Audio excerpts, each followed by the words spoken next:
ಒಂದಾನೊಂದು ಕಾಲದಲ್ಲಿ ಬೆಟ್ಟದ ಮೇಲೆ 4 ಬಿಳಿ ಹುಲಿ ಮರಿಗಳು ಇದ್ವು. ಆ 4 ಮರಿಗಳು ತುಂಬಾನೇ ಚಿಕ್ಕದಾಗಿದ್ವು. ಅವತ್ತು ರಿಂಕು ಅವ್ರ ಅಪ್ಪ ಮೋಹನ್ ಜೊತೆ ಕಾಡಲ್ಲಿ ಸುತ್ತಾಡಕಂತ ಹೋಗಿದ್ದ. ಆಗ ಅವನಿಗೆ ಆ 4 ಮರಿಗಳು ಕಾಣಿಸ್ಕೊಳ್ಳುತ್ತೆ. ಅವನು ಅನ್ಕೊಂಡ ಆ 4 ಮರಿಗಳು ಬೆಕ್ಕುಗಳು ಅಂತ. ಅಪ್ಪ, ಈ 4 ಬೆಕ್ಕು ಎಷ್ಟು ಚೆನ್ನಾಗಿದೆ ಅಲ್ವಾ? ಹಾ ಮಗನೆ, ತುಂಬಾ ಚೆನ್ನಾಗಿದೆ. ಆದ್ರೆ ಇದನ್ನ ಜೊತೆಗೆ ತಗೊಂಡು ಹೋಗಕ್ಕಾಗಲ್ಲ, ಅಮ್ಮ ಕಿರ್ಚಾಡ್ತಾರ ಆಮೇಲೆ. ಹಾಗೆ ಆಗ್ಲಿ.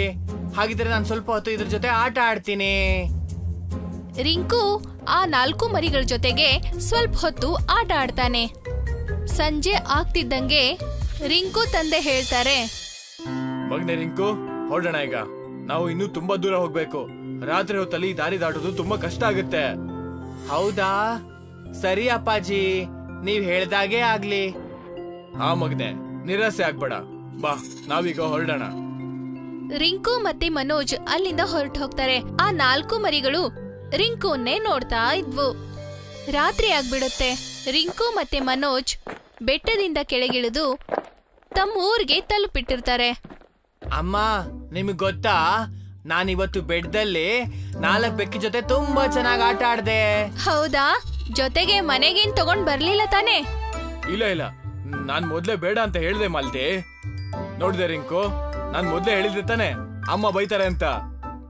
ಆಗ ಬಾಗ್ಲಲ್ಲಿ ಏನೋ ಒಂದು ಶಬ್ದ ಕೇಳ್ಬರುತ್ತೆ. ಮಾಲ್ತಿ ಮತ್ತೆ ರಿಂಕು ಬಂದು ಆ ಬಾಗ್ಲನ್ನ ಓಪನ್ ಮಾಡ್ತಾರೆ. ಯಾರು ಕಾಣಿಸ್ತಿಲ್ವಲ್ಲ? ಯಾರದು ಈ ತರ ತಮಾಷೆ ಮಾಡ್ತಿರೋದು? ಅಮ್ಮ, ಇಲ್ ನೋಡಿ ಕೆಳಗೆ. ಇವ್ರು ಮಾಡ್ತಾ ಇದ್ದಿದ್ದು ತಮಾಷೆನಾ?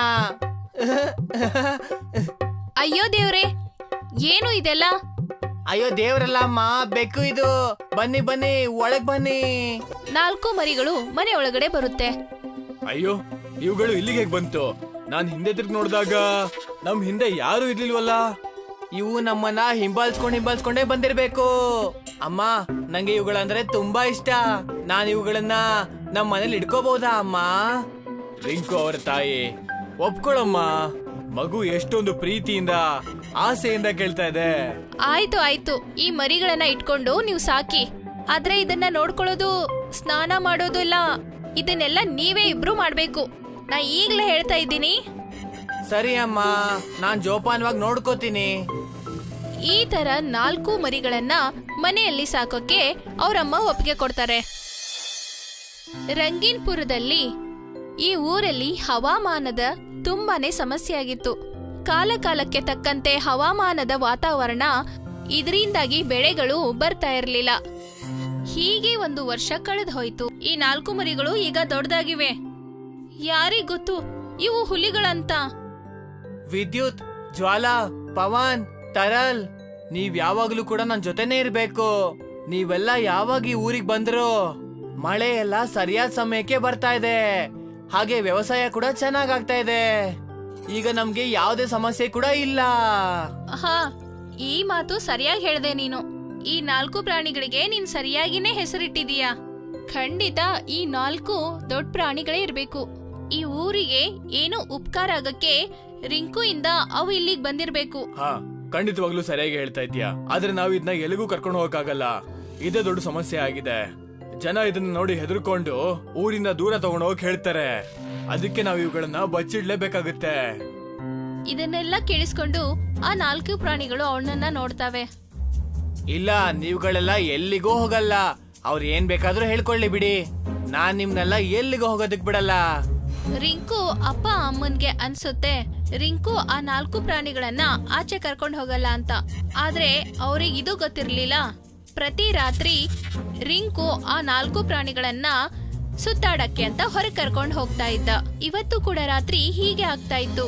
ಆದ್ರೆ ಇವತ್ತು ಊರಲ್ಲಿ ಜೋರಾಗಿ ಮಳೆ ಸುರಿತಾ ಇತ್ತು.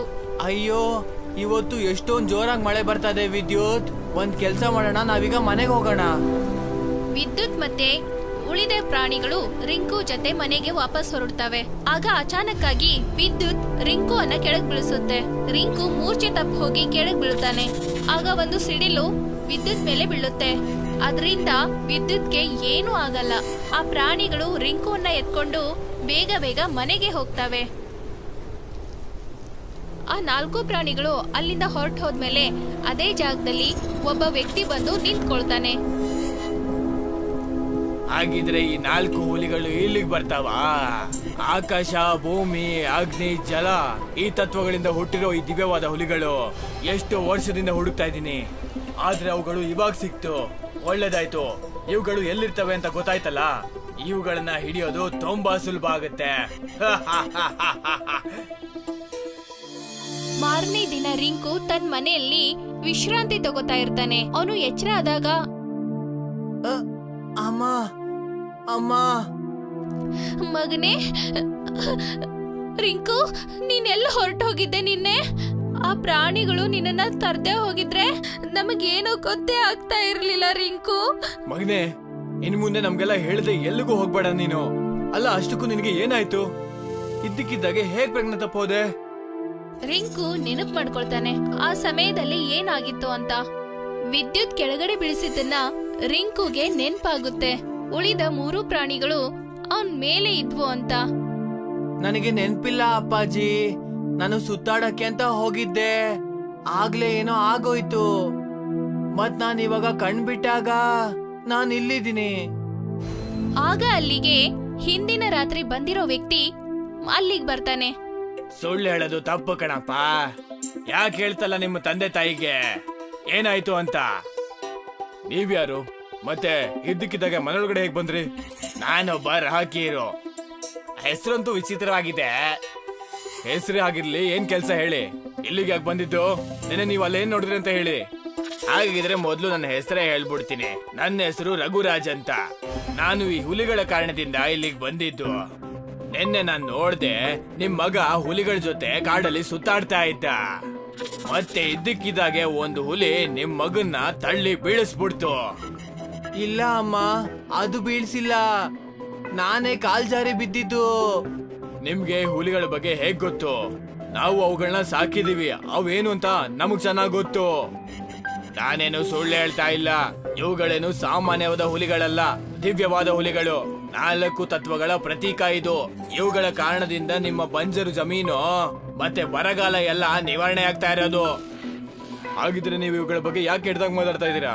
ಇವುಗಳು ನಮ್ಮ ಊರ್ಗೆ ಮತ್ತೆ ನಮ್ಮ ಮಗಂಗೆ ವರದಾನ ಆಗಿದೆ. ಆವಾಗ ಇವು ಮರಿಗಳಾಗಿದ್ವು, ಇವಾಗ ದೊಡ್ಡದಾಗಿದ್ದಾವೆ. ನಿನ್ನೆ ನನ್ ಕಣ್ಣಾರೆ ನೋಡ್ದೆ. ಈ ಹುಲಿ ನಿಮ್ಮ ಮಗನ ನೆಲದ ಮೇಲೆ ತಳ್ತಿದ್ದ ಹಾಗೆ ಇದ್ದಕ್ಕಿದ್ದಾಗೆ ಜೋರಾಗಿ ಒಂದ್ ಸಿಡ್ಲು ಬಂದು ಅದ್ರ ಮೇಲೆ ಬಿತ್ತು. ಯಾವ ಹುಲಿನ ಇವನು ವಿದ್ಯುತ್ ಅಂತ ಕರೀತಾನೋ, ಅಂದ್ರೆ ಅದು ಸಿಡಿಲು, ಆಕಾಶದ ತತ್ವವಾಗಿದೆ ಅದು. ಇನ್ನು ಮುಂದೆ ಇದೇ ರೀತಿ ಘಟನೆಗಳು ನಡೀತಾ ಇರುತ್ತೆ. ನಿಮ್ ಮಗ ಹೇಗ್ ಸುರಕ್ಷಿತವಾಗಿರ್ತಾನೆ? ನಿಮ್ ಊರ್ ಹೇಗ್ ಸುರಕ್ಷಿತವಾಗಿರುತ್ತೆ? ಅಪ್ಪಾಜಿ, ಅವ್ರಿಗೆ ಹೇಳಿ, ನಾನು ಆ ಹುಲಿಗಳನ್ನ ನನ್ನ ತಮ್ಮಂದ್ರ ತರ ನೋಡ್ಕೋತಾ ಇದೀನಿ. ನಾನೆಲ್ಲೂ ಹೋಗೋದಕ್ ಬಿಡಲ್ಲ. ದಿವ್ಯನೋ ಅಥವಾ ಇಲ್ವೋ, ಆದ್ರೆ ಅದು ಪ್ರಾಣಿನೇ ತಾನೇ. ದೂರ ಇಡೋದೇ ಬುದ್ಧಿವಂತಿಕೆ ಕಣಪ್ಪ. ಇಲ್ಲ, ನಾನು ಇವುಗಳನ್ನ ಸಾಕಿದೀನಿ, ನನ್ ಮಕ್ಕಳ ತರ. ನಾನು ಇವುಗಳನ್ನ ಕಳಿಸ್ಕೊಡಲ್ಲ. ನೀವಿಬ್ರು ಹೇಳ್ತಾ ಇರೋದು ಸರಿಯಾಗಿದೆ, ಆದ್ರೆ ಊರಿನ ಜನರಿಗೆ ತೊಂದರೆ ಕೊಡಕ್ಕೆ ನಮ್ಗೆ ಇಷ್ಟ ಇಲ್ಲ. ಇಲ್ಲ ಅಂದ್ರೆ ನಾವು ಈ ಊರನ್ನ ಬಿಟ್ಟು ಎಲ್ಲಾದ್ರೂ ಬೆಟ್ಟದಲ್ಲಿ ವಾಸ ಆಗ್ಬೇಕಾಗತ್ತೆ. ನೀವೆಲ್ರೂ ರಿಂಕು ಸಲುವಾಗಿ ದೂರ ಆಗ್ಬೇಕು, ಅರ್ಥ ಆಗ್ತಿದೆ ಅಲ್ವಾ? ವಿದ್ಯುತ್, ಜ್ವಾಲಾ, ಪವನ್, ತರಳ್, ನನಗೂ ನಿಮ್ಮಿಂದ ದೂರ ಆಗಕ್ಕೆ ಇಷ್ಟ ಇಲ್ಲ. ರಿಂಕು ನಿಮ್ಮನ್ನ ಭೇಟಿ ಆಗಕ್ ಬರ್ತಾ ಇರ್ತಾನೆ, ಮತ್ತೆ ರಘುರಾಜ್ ಕೂಡ ನಿಮ್ಮನ್ನ ಹುಷಾರಾಗಿ ನೋಡ್ಕೊಳ್ತಾನೆ. ಈ ಅಮ್ಮನ್ ಮಾತ್ ಕೇಳ್ತೀರಲ್ವಾ ನೀವೆಲ್ಲ? ಆ 4 ಮರಿಗಳು ಮಾಲ್ತಿ ಹತ್ರ ನೋಡ್ತಾರೆ. ಅವಳ ಮಾತಿಗೆ ಬೆಲೆ ಕೊಟ್ಟು ರಘುರಾಜ್ ಜೊತೆ ಹೋಗ್ತವೆ. ರಿಂಕು ಅವುಗಳನ್ನ ನೋಡಿ ಅಳ್ತಾ ಇರ್ತಾನೆ, ಮತ್ತೆ ಅಸಹಾಯಕನಾಗಿ ಏನು ಮಾಡಕ್ಕಾಗಲ್ಲ. 3 ದಿನ ಆದ್ಮೇಲೆ ರಿಂಕು ತನ್ನ ಕೈಯಲ್ಲಿ ಆ 4 ಮರಿಗಳಿಗೆ ಬೆಲ್ಟ್ ಅನ್ನ ತಗೊಂಡು ಹೋಗ್ತಾ ಇದ್ದ. 3 ದಿನಗಳಿಂದ ಅಳ್ತಾನೆ ಇದೆಯಲ್ಲಪ್ಪ, ಸ್ವಲ್ಪ ಆದ್ರೂ ನಗಾಡು. ಇಲ್ಲ ಅಪ್ಪ, ನಾನು ಯಾವಾಗ ನಗ್ತೀನಿ ಅಂದ್ರೆ ನನ್ನ ತಮ್ಮಂದ್ರನ್ನೆಲ್ಲ ಭೇಟಿ ಆದಾಗ. ನೀವ್ ಇದ್ದಕ್ಕಿದ್ದಾಗೆ ಯಾವ್ದೋ ಅಪರಿಚಿತ ವ್ಯಕ್ತಿ ಹತ್ರ ಹೇಗದ್ನ ಬಿಡ್ತೀರಾ? ಆಯ್ತು ಆಯ್ತು ಸರಿ, ಇನ್ನೇನ್ ನಾವು ಬೆಟ್ಟನ ತಲುಪ್ತೇವೆ. ಅವರಿಬ್ರು ಬೆಟ್ಟದ ರಸ್ತೆಯಿಂದ ಸ್ವಲ್ಪ ಹೊತ್ತಾದ್ಮೇಲೆ ಬೆಟ್ಟದ ಮೇಲೆ ತಲುಪ್ತಾರೆ. ಮೋಹನ್ ಅಚಾನಕ್ ಆಗಿ ರಿಂಕುನ್ನ ನಿಲ್ಲಿಸ್ತಾನೆ. ಏನಾಯ್ತು ಅಪ್ಪಾಜಿ? ಅಲ್ ನೋಡು. ಆಗ ರಿಂಕು ನೋಡ್ತಾನೆ, ಆ 4 ಪ್ರಾಣಿಗಳು ಒಂದು ಪಂಜರದಲ್ಲಿ ಬಂದಿಯಾಗಿರುತ್ತೆ. ಅವುಗಳನ್ನ ಚೈನಿಂದ ಕಟ್ಟಿ ಹಾಕಿರ್ತಾರೆ. ಅಪ್ಪಾಜಿ, ಅವುಗಳನ್ನ ಯಾಕೆ ಹೀಗ್ ಬಂದಿ ಮಾಡಿದ್ದಾರೆ? ಗಮನ ಇಟ್ಟು ಕೇಳೋ, ಅವನೇನೋ ಹೇಳ್ತಾ ಇದ್ದಾನೆ. ನೀನ್ ಆ ಮಗುನ ಸಿಡ್ಲಿಂದ ಏನೋ ಕಾಪಾಡ್ಬಿಟ್ಟೆ, ಮತ್ತೆ ಅವನು ಹೆದರ್ಕೋಬಾರ್ದು ಅನ್ಬಿಟ್ಟು ಅವನ್ನ ಮಲಗಿಸ್ಬಿಟ್ಟೆ. ಅದು ನಿನ್ನ ಜಾದುವಿಂದ. ಆದ್ರೆ ನಾನೇನ್ ಹೇಳ್ದೆ ಅಂದ್ರೆ ನೀನ್ ಅವನ್ನ ತಳ್ಳಿ ಬೀಳಿಸ್ದೆ ಅಂತ. ಸಿಡ್ಲು ಹೊಡೆದಿದ್ದು ನಿನ್ನಿಂದ ಅಂತ. ಮತ್ತೆ ಅವರು ಒಪ್ಕೊಂಡ್ಬಿಟ್ರು. ಇವಾಗ ನೀವು ನನ್ ಕೈಗೆ ಸಿಕ್ಕಾಕೊಂಡ್ಬಿಟ್ರಿ. ಎಷ್ಟೋ ವರ್ಷಗಳಿಂದ ಹುಡುಕಾಡ್ತಾ ಇದ್ದೆ ನಿಮ್ಗಳನ್ನ, ಮತ್ತೆ ಇವತ್ ನನ್ ಕೈಗೆ ಸಿಕ್ಕಾಕೊಂಡ್ಬಿಟ್ರಿ. ಅಣ್ಣ, ಇನ್ಯಾರು ನಮ್ನ ತಡೆಯೋದಕ್ಕಾಗಲ್ಲ. ಇವುಗಳನ್ನ ಬಂದಿ ಮಾಡಿ ಇಟ್ಕೊಂಡ್ಬಿಡೋಣ. ಮತ್ತೆ ಮಾತ್ ಕೇಳಿಲ್ಲ ಅಂದ್ರೆ ಆ ಹುಡುಗಂಗೆ ನೋವು ಮಾಡೋಣ. ರಿಂಕು ಅಲ್ಲಿಂದ ಓಡ್ತಾ ಹೊರಗ್ ಬರ್ತಾನೆ. ಮತ್ತೆ ಮನೋಜ್ ಅವನ್ ಹಿಂದೆ ಹಿಂದೆ ಬರ್ತಾನೆ. ಯಾರ್ ನೀವಿಬ್ರು? ಈ 4 ಜನರ ಅಣ್ಣ ಮತ್ತೆ ತಂದೆ. ಇಲ್ಲಿಗೆ ಯಾಕೆ ಬಂದಿರೋದು? ಸುಮ್ನೆ ಇಲ್ಲಿಂದ ಹೋಗ್ತಾ ಇರೋ. ಆ ಹುಲಿಗಳು ಸರಿ ಇಲ್ಲ. ನೀವ್ 4 ಜನ ನನ್ ಬಗ್ಗೆ ಯೋಚನೆ ಮಾಡಕ್ ಹೋಗ್ಬೇಡಿ. ರಘುರಾಜ್ ರಿಂಕು ಹತ್ರ ಹೋಗ್ತಾನೆ. ಆಗ 4 ಪ್ರಾಣಿಗಳು ತಮ್ಮ ಭಾಷೆಯಲ್ಲಿ ಮಾತಾಡ್ಕೊಳ್ತಾವೆ. ಆ ಮಗುವಿಂದ ದೂರ ಇರು ಮನುಷ್ಯ. ನಮ್ಮ ತಾಯಿ ನಿನ್ ಜೊತೆ ಹೋಗೋದಕ್ಕೆ ಅನುಮತಿ ಕೊಟ್ಟಿದ್ದಾರೆ. ಒಂದ್ ವೇಳೆ ನೀನು ರಿಂಕುನ ಮುಟ್ಟಿದ್ರು ಕೂಡ ನೀನು ನಮ್ಮ 4 ಜನರ ಕೋಪ ನೋಡ್ಬೇಕಾಗತ್ತೆ. ಸರಿ, ನಾನೇನು ಮಾಡ್ತಾ ಇಲ್ಲ. ಅದು ಅಲ್ಲದೆ ನೀವು ಈ ಬೇಡಿಗಳನ್ನ ಕಟ್ ಮಾಡಕ್ಕಾಗಲ್ಲ. ಹಾಗೆ ನಿಮ್ಗಳನ್ನ ಸುಮ್ನೆ ಬಿಡೋದಕ್ಕೂ ನನಗೆ ಇಷ್ಟ ಇಲ್ಲ. ಅದಕ್ಕೆ ಈ ಮಗುನ ಸುಮ್ನೆ ಬಿಡ್ತಾ ಇದ್ದೀನಿ. ರಿಂಕು, ನೀನ್ ನಮ್ಮನ್ನ ಭೇಟಿ ಆಗೋದಕ್ಕೆ ಬಂದಿದ್ದು ನಮಗ್ ತುಂಬಾ ಖುಷಿ ಆಯ್ತು. ಆದ್ರೆ ನಿನಗೆ ವಾಪಸ್ ಹೋಗು. ಅಪ್ಪಾಜಿ, ನೀವು ದಯವಿಟ್ಟು ಇವನ್ನ ಕರ್ಕೊಂಡು ಹೋಗಿ. ಆದ್ರೆ ಮಗ್ನೆ, ನಿಮ್ಮನ್ನ ಈ ಪರಿಸ್ಥಿತಿಲಿ ಬಿಟ್ಟು ಹೋಗಕ್ಕೆ ನನಗೆ ಮನ್ಸು ಬರ್ತಾ ಇಲ್ಲ. ಅಮ್ಮ ಹೇಳಿದ್ರು ರಿಂಕುಗೆ ಇದೇ ಒಳ್ಳೇದು ಅಂತ. ಅಪ್ಪಾಜಿ, ನಮ್ಗೆ ಅವ್ರ ಮಾತು ಮುರಿಯೋದಕ್ಕೆ ಇಷ್ಟ ಇಲ್ಲ. ನೀನ್ ಸುಮ್ನೆ ಇರೋ. ನಿನಗೇನು ಗೊತ್ತಿಲ್ಲ. ಅಮ್ಮ ಆ ರೀತಿ ಯಾವುದೇ ಆದೇಶ ಕೂಡ ಕೊಟ್ಟಿಲ್ಲ. ಅವ್ರಿಗೆ ಈ ವಿಷಯ ಗೊತ್ತೇ ಇರ್ಲಿಲ್ಲ. ಆ ಸಿಡ್ಲು ಬಿದ್ದಿದ್ದು ನಿನ್ನ ಕಾರಣದಿಂದಾಗಿ ಅಲ್ಲ ಅಂತ, ಬದ್ಲಿಗೆ ನೀನ್ ಅದರಿಂದ ನನ್ನ ಕಾಪಾಡ್ದೆ ಅಂತ. ಹಾ, ಈಗ ಮನೆಗ್ ಬನ್ನಿ ಮಕ್ಕಳೇ. ಅಣ್ಣ, ಇವ್ರುಗಳು ಹೇಗ್ ಮಾತಾಡ್ತಾ ಇದಾರೆ ಅಂದ್ರೆ ನಾವುಗಳು ಇಲ್ಲಿ ಇಲ್ವೇ ಇಲ್ಲ ಅನ್ನೋ ಹಾಗೆ. ನಡಿ ಅಜ್ಜು, ಈ ಹುಲಿಗಳು ನಮ್ಮ ಮಾತನ್ನ ಕೇಳೋದಿಲ್ಲ. ಅದು ಅಲ್ಲದೆ ಈ ಬೇಡಿಗಳನ್ನ ಮುರಿಯೋದು ಅಷ್ಟೊಂದು ಸುಲಭ ಏನಿಲ್ಲ. ಆ ಪಂಜರದಲ್ಲಿ ಒಂದು ಸ್ಫೋಟ ಆಗುತ್ತೆ. ಆಗ ಆ 4 ಪ್ರಾಣಿಗಳು ರಿಂಕು ಹತ್ರ ಬರ್ತಾವೆ. ವಿದ್ಯುತ್, ನೀನು ಮಾತಾಡ್ಬಹುದಾ? ನಮ್ 4 ಜನರಲ್ಲಿ ನಾನು ದೊಡ್ಡವನು.